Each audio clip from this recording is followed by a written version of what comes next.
Good evening friends, स्वागत है आपका आपके अपने यूट्यूब चैनल में। और आज हम जो है कल मुग़ल साम्राज्य की सेकंड क्लास थी, उसके अंदर जो मुग़ल एम्पायर के हुमायूं के बारे में, और बीच में जब सूरवंश का बीच में एंट्री हो जाती है, क्योंकि जो हुमायूं का काल है दो पार्ट के अंदर डिवाइड है। 1540 के अंदर जो शेरशाह सूरी था उसने ये जो था युद्ध में हरा दिया था, कौन सी कन्नौज के युद्ध में, जिसको बिलग्राम का युद्ध भी कहा जाता है, तो उसके अंदर हरा दिया था। बीच में सूरवंश की एंट्री हुई थी और फिर वापस से आता है 1555 के अंदर हुमायूं की वापस एंट्री होती है और फिर वो हरा देता है बैरम खां की मदद से और ईरान के शाह की मदद से।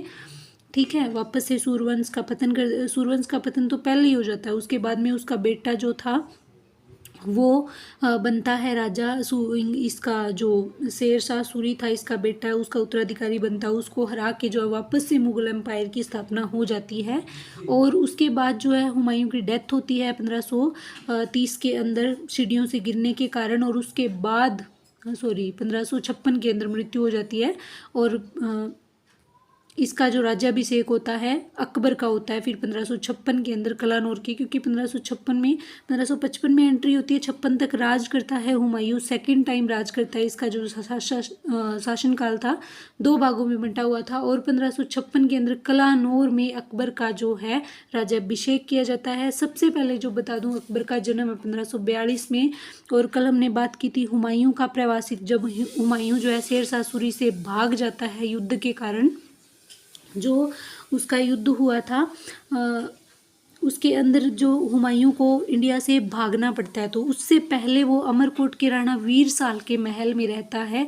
वहाँ पे उसको शरण मिलती है। वीर शाह जो राजा था वीर शाह ने उसको शरण दी थी, और वहीं पे हमीदा बानो बेगम के पेट से जो है अकबर का जन्म होता है। और यही जो है अकबर की जन्मस्थली थी, क्योंकि कन्नौज बिलग्राम के युद्ध में जो शेरशाह सूरी है उसने हुमायूं को हरा दिया था और हुमायूं को यहाँ से भागना पड़ा था। ठीक है, वो उसका निर्वासित काल था, और उसी निर्वासन के दौरान, उसी प्रवास के दौरान जो है अकबर का जन्म होता है। और फिर 1556 के अंदर जब हुमायूं की डेथ हो जाती है, तो कलानौर के अंदर अकबर का राज्याभिषेक किया जाता है। और ये 4 साल तक, यानी जब इसका राज्याभिषेक हुआ था तब ये बहुत छोटा था। अकबर 13 साल की उम्र में ही इसका राज्याभिषेक हो गया था। तो 13 साल का बच्चा जो है इतना बड़ा राज नहीं संभाल सकता। इसीलिए जो बैरम खां जो ईरान से हुमायूं के साथ आया था, जिसकी मदद से दोबारा से सरहिंद के युद्ध के अंदर हुमायूं ने दोबारा से अपने राज्य की स्थापना की थी, वही बैरम खां जो है इसका संरक्षण बनता है अकबर का 1560 के अंदर। 1560 तक यानी 4 साल तक जो है अकबर को ये संरक्षित करता है। और इसी बीच 1556 में पानीपत का युद्ध भी लड़ता है, और ये युद्ध जो है बैरम खान ने लड़ा था अकबर की तरफ से। और जो हिंदू शासक था वो हेमू विक्रमादित्य, और इसका हेमचंद्र विक्रमादित्य नाम था। इसका पूर्ण नाम था हेमचंद्र विक्रमादित्य, और इसको हेमू भी बोलते हैं, विक्रमादित्य। ये द्वितीय युद्ध था 1556 के अंदर पानीपत का, और बैरम खान जो था वो अकबर का वकील था। ठीक है, उसके बाद में जो है 1561 के अंदर जो बैरम खां है उसके संरक्षण से अकबर खुद को मुक्त कर लेता है। छोटा सा बच्चा है, वो कभी ना कभी तो खुद को स्वतंत्र घोषित करेगा ना। तो वैसे ही अकबर ने जब तक छोटा रहा था तब तक तो बैरम खां को उसने अपने वकील के रूप में रखा था, और उसके बाद में क्या है, ये उसको संरक्षण से अपनी खुद को संरक्षण से मुक्त कर लेता है। यानी ये घोषित कर देता है कि मैं अब एक स्वतंत्र शासक हूँ, और अब जब जो अपना राज्य है वो अपना संभाल सकता हूँ 1561 के अंदर। और इसने खुद अकेले, उससे पहले जो 1556 वाली लड़ाई थी ना, वो तो हेमू विक्रमादित्य के साथ बैरम खां ने लड़ी थी अकबर की तरफ से। लेकिन जो अकबर का स्वयं का पहला सैनिक अभियान था ना, वो मालवा शासक बाज बहादुर के विरुद्ध था, और बाज बहादुर को इसने पराजित भी कर दिया था अपने जीवन के पहले सैन्य अभियान के अंदर। ठीक है, उसके बाद 1564 के अंदर जजिया कर को भी इसने समाप्त कर दिया था। हिंदू ब्राह्मणों के जो विरुद्ध लगाया गया था जजिया कर, उसको भी समाप्त कर दिया था। और वापस से जो ये जजिया कर है औरंगजेब ने अपने काल में लगाया था। और जो हमारे राजपूत शासक थे राज सिंह, इन्होंने इस जजिया कर का विरोध किया था। इसीलिए औरंगजेब और राज सिंह के संबंध बिल्कुल भी ठीक नहीं थे। ठीक है, 1564 के अंदर अकबर ने जजिया कर समाप्त किया था। इसके बाद उजबेगों, मिर्जाओं और यूसुफजाइयों का विद्रोह हुआ था। यानी अकबर के समय उजबेगों का, मिर्जाओं का, यूसुफजाइयों का विद्रोह हुआ था। ठीक है। 1571 में अकबर ने गुजरात विजय के उपलक्ष्य में फतेहपुर सीकरी का नामक नगर बसाया था। ठीक है, फतेहपुर सीकरी नगर बसाया था इसने गुजरात विजय के उपलक्ष्य में। गुजरात को जब जीत लिया था 1571 के अंदर, जब फतेहपुर सीकरी बनवाया था इसने, नगर बसाया था। और इसी के अंदर एक बुलंद दरवाजा भी बनवाया था इसने। 1576 में हल्दी घाटी का युद्ध प्रताप के विरुद्ध इसने राजा मान सिंह को भेजा था। आपको पता है ये जोधा का भतीजा, भगवंत दास का बेटा, बारमल का पोता है ना, तो इसको भेजा था। और ये जो है मुख्य सेनापति के रूप में था मान सिंह। ठीक है। अकबर ने फतेहपुर सीकरी में धार्मिक परिचर्चाओं के लिए इबादत खाने की भी 1575 के अंदर, ये 1575 लिखा हुआ है, 1571 के अंदर इसने फतेहपुर सीकरी नगर बसाया था। और उसी फतेहपुर सीकरी के अंदर इबादत खाने को इसने 1575 में बनाया था। ठीक है। उसके बाद में दक्षिण विजय, दक्षिण के अंदर बहुत सारे स्थान थे जहाँ पे इसने मतलब युद्ध किए और जीता भी अकबर ने। खानदेश का युद्ध 1591 के अंदर, दौलताबाद 1599 के अंदर, अहमदनगर 1600 के अंदर, असीरगढ़ 1601 के अंदर जीता था।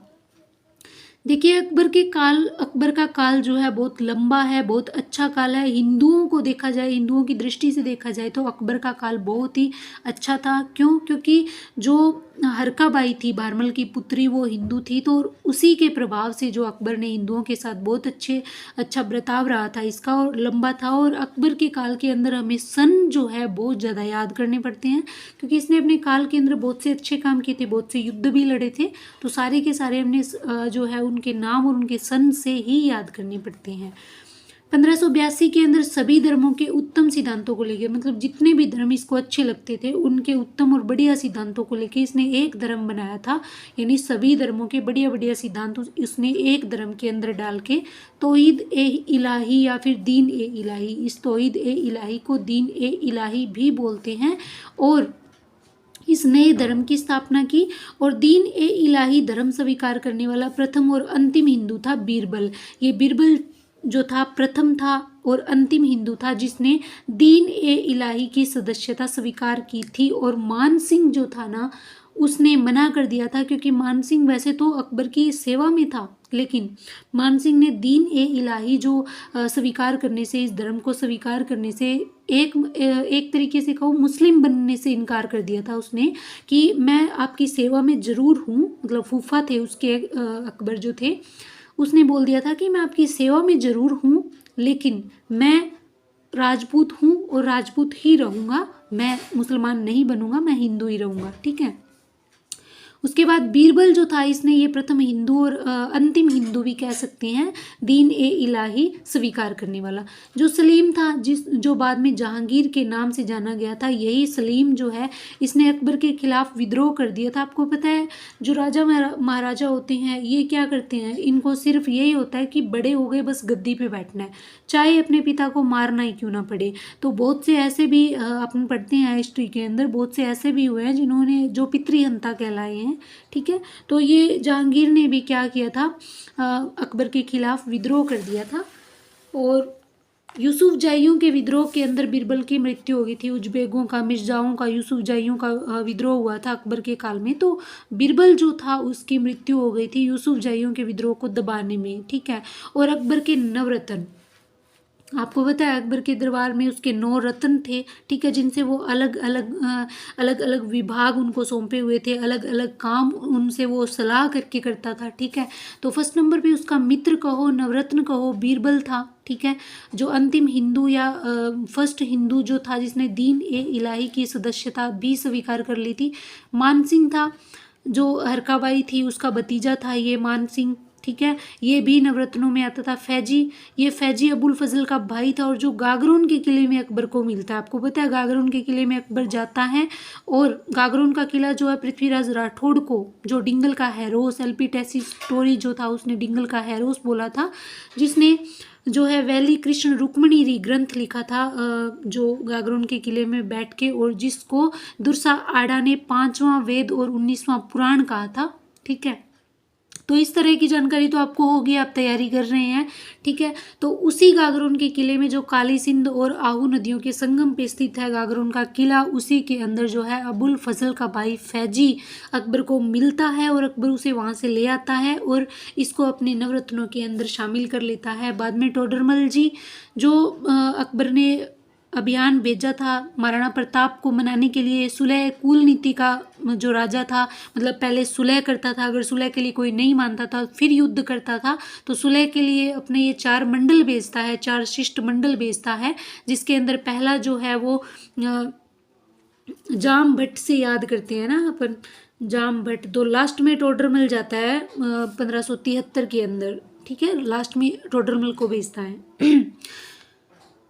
तो उसके बाद में एक अब्दुल रहीम खाने खाना अबुल फजल तानसेन जो संगीत का गुरु कहा जाता है। संगीत के पहले अगर संगीत के घराने की जो शुरुआत हुई ना, संगीत घराना पद्धति, वो ये इस घराने से, ये पटियाला घराने से, ये फलाने घराने से है ना, तो तानसेन के काल में संगीत घराने की शुरुआत मानी जाती है। हकीम हुमाम इसके जो है इसके दरबार में नवरत्न के रूप में था। मुल्ला दो प्याजा भी था और अबुल फजल जो था इसके नवरत्न में उसने आईने अकबरी लिखी थी और अकबरनामा की भी रचना की थी।